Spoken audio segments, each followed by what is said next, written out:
আসসালামু আলাইকুম। আমার চ্যানেলটাকে সাবস্ক্রাইব এবং লাইক কমেন্ট শেয়ার করবেন।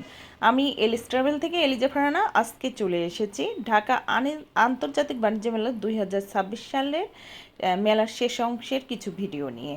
তো আপনারা আমার সাথেই থাকবেন এবং আমার পুরো ভিডিওটা দেখবেন, লাইক কমেন্ট শেয়ার করবেন। তো মেলার শেষ অংশের শেষের সময় অনেক ভিড় ছিল, তখন বাজে রাত 8টা। টিকিট পাওয়া যাচ্ছিল না, অনেক মানুষের জমজমাট ভিড়। আর এরপরে যখন টিকিট দেওয়া শুরু করেছে, এর মধ্যে অনেক লড়াই করে ভিতরে প্রবেশ করা হয়েছে। তারপরে আপনারা আমার পুরো ভিডিওটা দেখতে থাকবেন যে মেলার 31শে জানুয়ারি মেলার শেষে কি অবস্থা ছিল মেলার ভিতরের পরিবেশ। তো ভিতরে প্রবেশ করার সাথে সাথে হোকার্সের অবস্থানটা সবচেয়ে বেশি ছিল, যেটা মেলার শেষের দিকে। আপনারা যারা পাকিস্তানি স্টল বা তুর্কিস্তান, ইরান স্টলগুলো দেখেছেন, সেই স্টলগুলো খুবই কম ছিল, তারা ক্লোজ করে ফেলছিল। আমরা যখন গেছি দেখি ম্যাক্সিমামই ক্লোজ করা, কয়েকটা আছে দোকান, সেইভাবে না।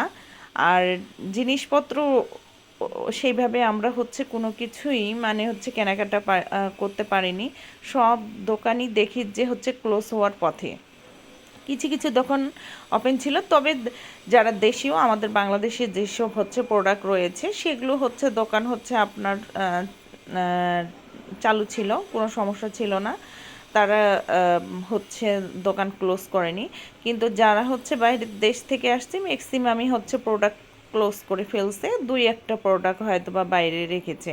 আর প্রচণ্ড ভিড় ছিল, জমজমাট আয়োজন ছিল তাদের, সেটা বোঝাই যাচ্ছিল। কিন্তু শেষের দিকে মেলার অবস্থা ভালো একটা ছিল না। তো এটা একটা ইরানি স্টল, এরাও ক্লোজ করে ফেলছে, কিছু জিনিস বাইরে রেখেছে। আর দেখতে পাচ্ছেন আপনারা।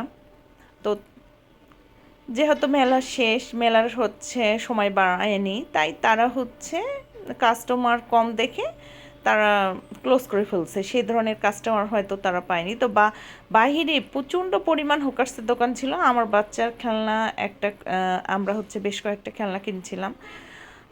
আপনার মেলার ভিতরে থেকে খেলনার প্রাইসও আপনার 100 টাকা করে নিল, প্রাইসটাও বেশি ছিল। আর এই হলো হোকার্সের দোকান। মনে হচ্ছে আমরা কোনো একটা নিউ মার্কেটের সামনে যেমন বাহিরের দিকে আপনার এইভাবে সেল করে। প্রোডাক্টের কোয়ালিটি যে খুবই ভালো ছিল তাও না, বাজে রকম একটা প্রোডাক্ট ছিল তাদের। আর এগুলো আমাদের দেশীয় প্রোডাক্ট ছিল, এগুলো কোনো বাইরের দেশীয় প্রোডাক্ট না। জিনিসপত্রগুলো সব দেশীয়। আমার খুব সেদিন খারাপ লাগছিল, শেষের দিকে যদিও মেলায় এসেছি, তো মেলার অবস্থানটা এতই খারাপ। সব দেশীয় প্রোডাক্ট, বাইরের দেশের কোনো কিছুই পাইনি। আমি আসলে 2 বছর ধরে যেতে পারিনি মেলায়। এবার বাবু হওয়ার পরে আমি 2026 সালে মেলায় গেলাম। তাই এগুলো বাংলাদেশে যারা ইরানি প্রোডাক্ট নিয়ে কাজ করে ম্যাক্সিমামই তাদের জিনিসপত্র, বাইরের কোনো কিছুই ছিল না। আমরা কার্পেট দেখতেছিলাম, বা দেশীয় কার্পেটগুলো দেখছিলাম নেওয়ার জন্য। তো এখান থেকে আমরা 3-4টা কার্পেট নিয়ে আসি, দাম মোটামুটি ভালোই ছিল। তারা বলতেছিল ডিসকাউন্ট, কিন্তু সেরকম কোনো ডিসকাউন্টও ছিল না। শেষের দিকে একটু আপনার 500 টাকা তারা কনসিডার করছে। এই যা, আমি এর আগে অনেক ভিডিও দেখেছি যে ভিডিওতে ডিসকাউন্ট চলছে ডিসকাউন্ট, কিন্তু মেলায় গিয়ে যেটা দেখলাম যে কোনো ডিসকাউন্টে নাই। যেহেতু সিলিন্ডার গ্যাসের প্রবলেম, তাই আমরা ইন্ডাকশন কুকার খুঁজছিলাম। তো কি আমি এর শপে ঢুকলাম, তো তারা বলে যে ইন্ডাকশন কুকার নাকি তাদের কাছে নেই।